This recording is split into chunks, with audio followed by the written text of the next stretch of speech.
باز سیم سوال من همین است که ترجمه التحیات را میگفتید، شنیده بودیم که در شب معراج با گفتگوی خداوند و حضرت محمد مصطفی صلی الله علیه و سلم روی داده است.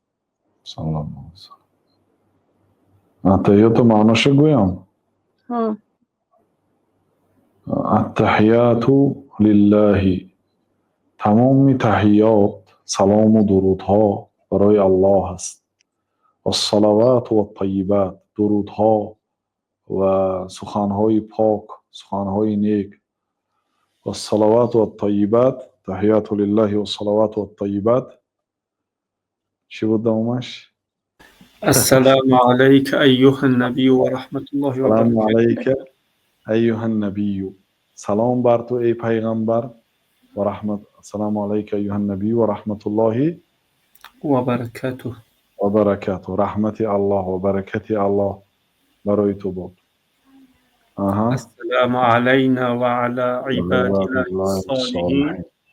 السلام علینا و علی عباد الله الصالحین. سلامتی بر ما بود و بر بندگان صالح.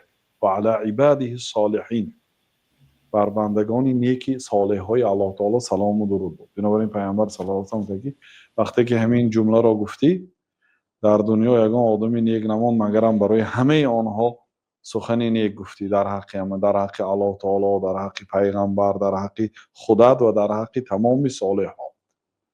و علی عباده الصالحین. دوامش أشهد أن لا کلمه إله إلا توحید. الله. دیگر دوامش کلمه توحید است.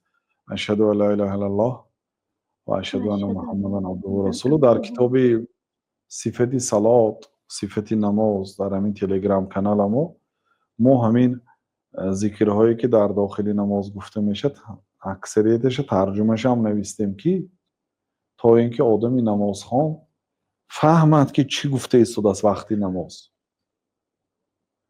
بنابراین میتونید همونجا در آمده خوانده حفظ کنید. خوش رو نوشته موندگی. سبحان ربی العظیم چی معنا دارد، صلوات چی معنا دارد، دعا چی معنا دارد، همش هست.